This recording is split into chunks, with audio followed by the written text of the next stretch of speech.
Hey, you there. You're listening to an episode of Rivers of the Mind.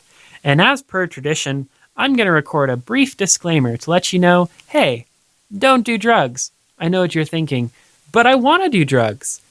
I know, but don't. How about? So, yeah, that. And I also, for the interest of harm reduction, I'll also say that the events in this series are extremely fictionalized. LSD does not cause a permanent trip or let you read people's minds. No drugs were harmed in the making of this series. No drugs at all. Please enjoy this episode of Rivers of the Mind. It is entitled The Visit.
When I woke up that morning, I rolled out of bed and tried to lock the memory in my mind.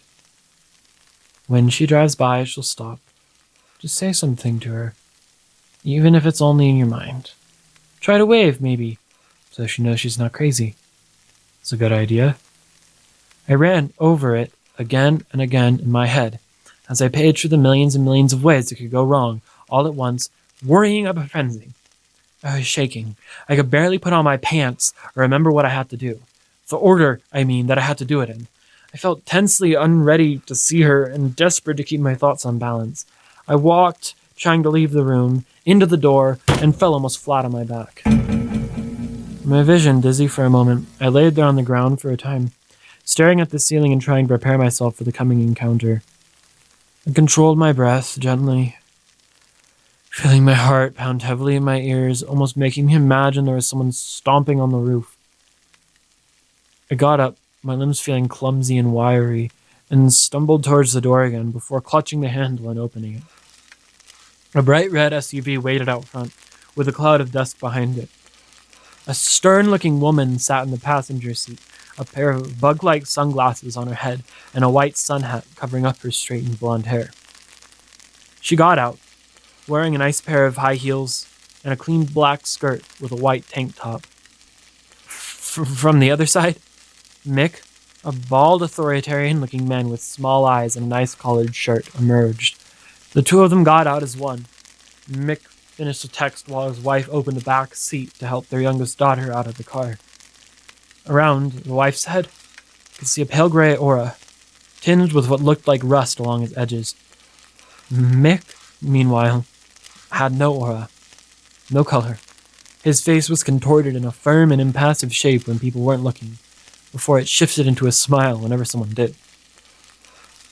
Mick saw me after looking up from his phone. He lifted his head and almost sniffed the air like a lion. I was unnerved by him. On edge, I walked into the kitchen where Gerry had cooked up extra helpings of steak for his son and his kids. Mick's come today, Gerry told me, not having noticed his car pull up. He was hoping Mick had remembered to buy him something good for his heart, and that Mick's disrespectful son, Gerald Jr., hadn't brought his stupid iPad. He brought it. His eyes were glued to it as he exited the vehicle. Mick pulled 2 big handfuls of groceries from the back of the car and lurched forward, his eyes sweeping across the family, the car, the house, his father, with a penetrating hostility. I inched closer to him, hearing his thoughts creep towards me. He saw me and was immediately suspicious. I looked like I was on coke. He tried to comprehend what I was doing here. Entering the house and setting the groceries down on the kitchen table, Mick glared at me, saying with fake ambivalence, Howdy, Dad. Who's your friend? This is John. Gerry said, mixing around the eggs with a spatula. He's just been staying over for a couple of nights. The wife, whose name was Cassandra Lewis Parker, shepherded in her 3 children, while glaring at me with suspicion. I looked like a drug addict. She imagined me as some kind of degenerate, her mind studying me with a dark and piercing fear. Mick approached me and looked me over, recognizing that I was wearing his dad's clothes, which didn't quite fit right, until he caught sight of my eyes, which were dilated and unsteady. He extended a hand. I looked down at this strange bulbous appendage, and somehow Mick's mind, when I tried to understand it, was blank. His impressions were empty. I gazed into him, feeling my consciousness press up against his. He almost felt annoyed, but that was it. I backed away, shaking. He wondered if I was mentally ill. I cautiously grabbed his hand and shook it slowly, making eye contact. Cassandra raised her eyebrows in silent condescension. Poor people. Drug users, hippies, criminals, all of them deserved whatever punishment they got in life. If I had ever suffered, she was sure that I deserved it. She and Mick had money. They had it because they were good people. She imagined that the devil was working in my life and prayed silently that I did not attack or corrupt her children. My name is John, I said. I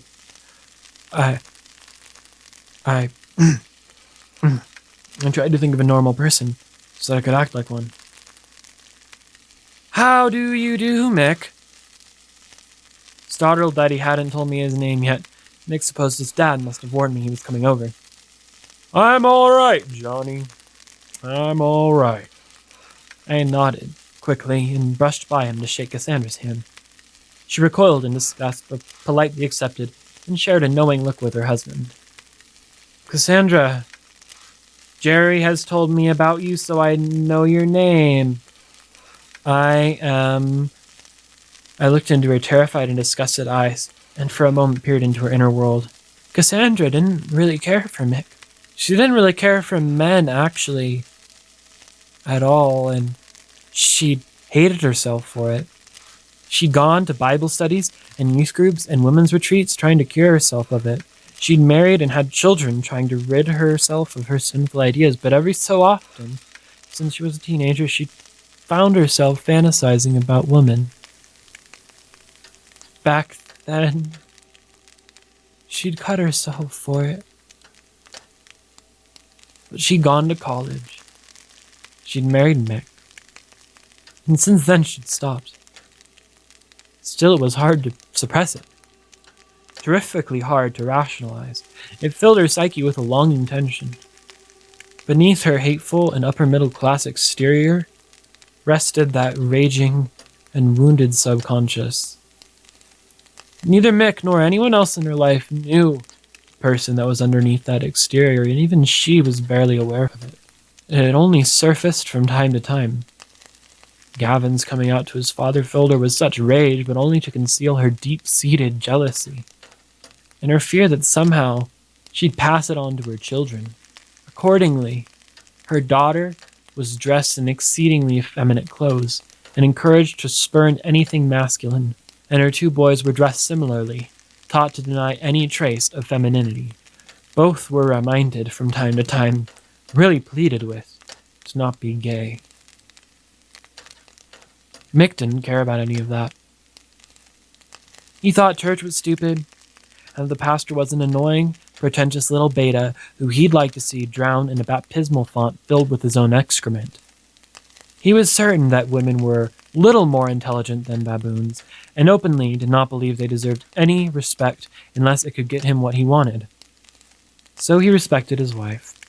He thought his wife was hot, and had married her because she was compliant, and fucked him whenever he wanted.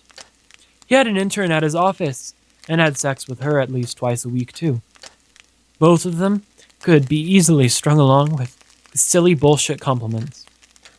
Mick tried to fuck most women, if only because he could.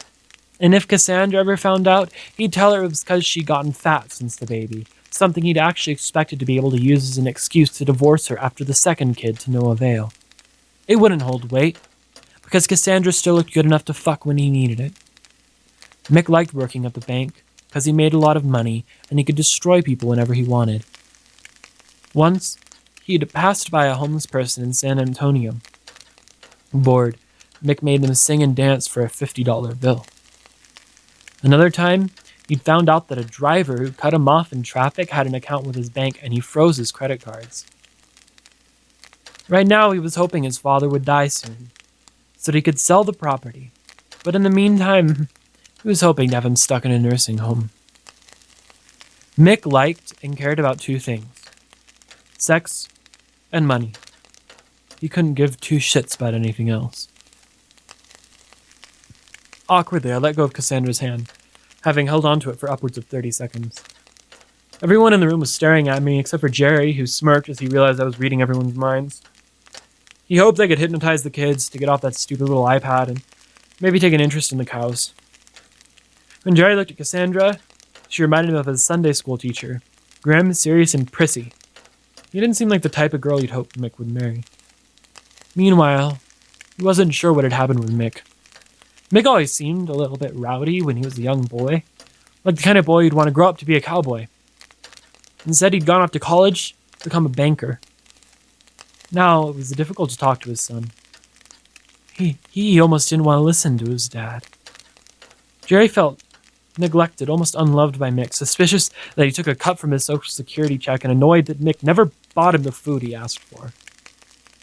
Mick was thinking that I wanted to fuck his wife and steal from his dad. Almost all the possessions in the house were to be split between him and Dan. Mick knew there were some valuable antiques here, and he didn't want me to take them before he could. Mick helped Gerry spread out the table and set it for the kids, while Cassandra helped in the kitchen. I gave her the creeps. Stuck by the counter and unsure of what I could do to help, I stood still. I tried to avoid Mick's head. His thoughts disturbed me. His utter lack of emotion or redemptive qualities made me feel terribly afraid for Gerry and everyone around him. But Cassandra didn't know. She thought Mick was a perfect husband and hated herself for not being satisfied with him. She hadn't enjoyed any of the time they spent with each other and sometimes hoped he'd just drop dead. She tried as hard as she could to be a good woman, but she felt like she couldn't. She tried to cook and clean and raise her kids right, but she knew deep in her heart that she was corrupted. Our consciousnesses met, and I could feel the sadness and anger pressing up against my own intrusive mind. I turned around, seemingly to look at what was happening on the stove, but really to look at her. She froze, dissociating momentarily from what she was doing. I studied the contents of her mind, preparing to try in some way to help her resolve the anger she had driven against herself, to possibly let her come to peace with who she was. But it was also precarious. I remember the police officer. Trying to only turn a memory into a dream released a chemical cocktail which put him in a strange psychedelic state. Who knew what it would mean for me to toy with so restless and complicated a system? And in front of her family, with all these people watching, I felt certain that the wrong move could be disastrous. I withdrew. Cassandra, feeling herself regain control over her body, cringed in discomfort. The momentary dissociation she'd felt seemed almost demonic. Perhaps her sinful mind had cleared the way for whatever satanic power I had to take hold over her. She set the spatula down and, panicking, leaned back against the counter, putting her hand over her forehead. Are you okay, baby? Mick asked with forced sympathy. She didn't want to say. Looking back at me, my terrifying, piercing gray eyes looked like big flying saucers, dilated like some kind of mentally ill drug addict. Even if I cleaned up, she could tell I was homeless, she thought. I was taking advantage of this old man, looking to rob him, maybe kill him. And I was looking at her with such interest she worried I'd attack her in some way. Mick could tell she was afraid, but was preoccupied with extending the table. He figured if I tried something, he'd punch me in the face. He was, as was Cassandra, already considering calling the police about me.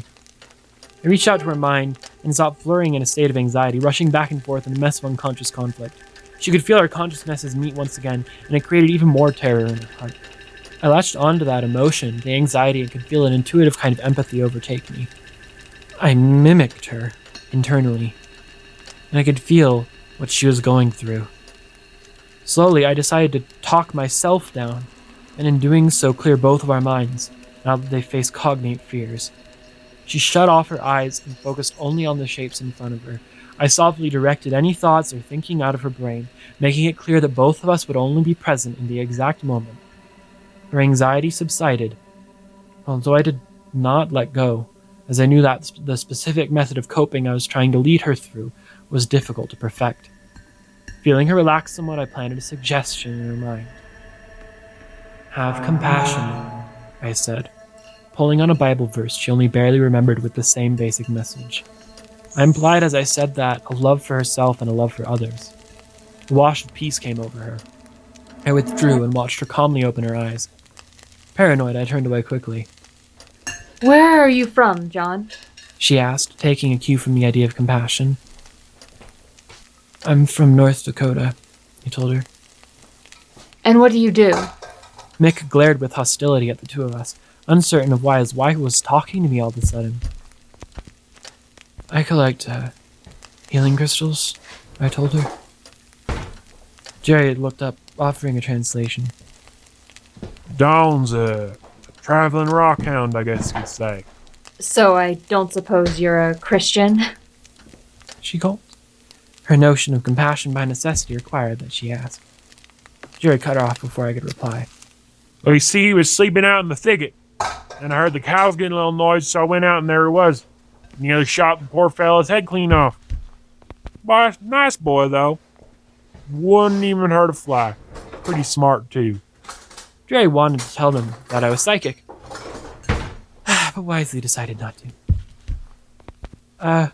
So I don't really know, to answer your question, I said, looking back at Cassandra.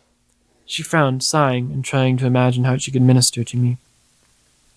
How long have you been homeless? She asked. A while. And that whole time you've just been selling crystals? Asked Mick, dubious. He didn't think I could only make it selling crystals on the road, and tried to figure out what other drugs I could sell, before he put two and two together and figured I was probably there for the mushrooms. He'd taken them when he was a kid, but he found them boring. Still, he sold them to a few of his classmates who were going to a party, and they liked him. No, I give them to people and they pay me if they want to. Mick raised his eyebrows at his wife, who seemed irritated with him being rude. She was trying to be compassionate. What'd you do before that? I worked at an oil field. I was a geologist. Mick scoffed, cognizant of the pay I'd have to have left behind to come all the way here, tried to challenge what he saw as an obvious lie. Oh, yeah. Well, that's a pretty nice job to give up for selling healing crystals. I didn't believe in it and oil. Not when I got up close. I felt kind of disgusted with myself, you know? I knew he didn't know what that felt like since I could read his mind. He only understood winning or losing. All came to be defined as progress between one of these two poles. Hey, but I bet the money was pretty nice, huh? It was something like $77,000 a year, plus benefits, I told him. Well, I bet if you worked up in that, you probably wouldn't be out here sleeping in the bushes in the middle of nowhere. I like it better this way. He rolled his eyes. After we had eaten breakfast, Mick had devised a plot to get me out of his dad's house. He put on a movie with the kids, and Cassandra agreed out of obligation. Meanwhile, me and him would go out for a walk, and he'd show me around. As I listened to him mentally formulate this plan, I made myself ready, eager for the chance to be alone with Mick. I was fully rested, and beyond that, I had just eaten. The anger that I felt bubbling up for Mick was nearly overwhelming, making the walls melt and the dancing shadows on the floor take the form of knife fights and wrestling matches. He was a sadistic and almost unfeeling human being. I watched his eyes with disgust. Mick was certain that he knew what I wanted, certain that he could talk me into leaving. I spent the time at breakfast, in between moments where I was expected to speak, mapping out his mind, finding his insecurities and weaknesses. He patted me on the back as we left the house, and I looked knowingly at Gerry. But not even Gerry understood what I was truly capable of. Okay, look. Mick said as we were about a quarter mile from the house. I see through your whole deal here. He told me. You and I both know you don't know two shits about geology, and I'm sure whatever you're on, you aren't paying for it with the money from your healing crystals. I'm sure it's expensive shit, is what I'm saying. So you saw this big old field, all these nice mushrooms. You decided you could make a few bucks selling them off. Am I right? No, you're not, I said, pausing to stare him in the eyes. My power welling up, I reached towards his consciousness. He looked at me with confusion and moderate annoyance. Okay, come on, buddy. How much money is it going to take to get you out of here? $500? $1,000? $2,000? Come on, what'll it be? I pressed further and further against his skull with my consciousness, feeling it spill over the edges of my mind. I could see in, but not enter. I don't want any money, I said. His face seemed to gain size and loom over me as he laughed. Of course you want money. Of course you want money. The sky turned black, as his voice seemed to come at me from all sides. The world in which I found myself had a bleak, glowing field, black and white, with simplified red images of the built structures around us. I jumped backwards, pulling myself away. Come on. How about 5,000? How about 10,000? Think about how much coke you could buy with that, huh? You could probably get a motel room, a couple hookers, maybe a vacation to the Bahamas.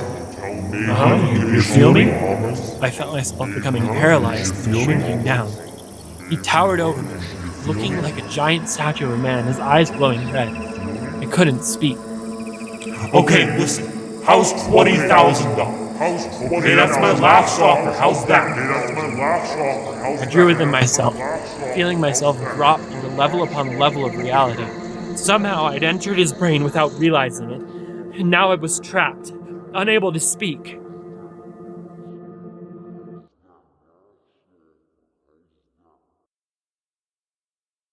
Thank you so much for listening to this episode of Rivers of the Mind. I really appreciate it.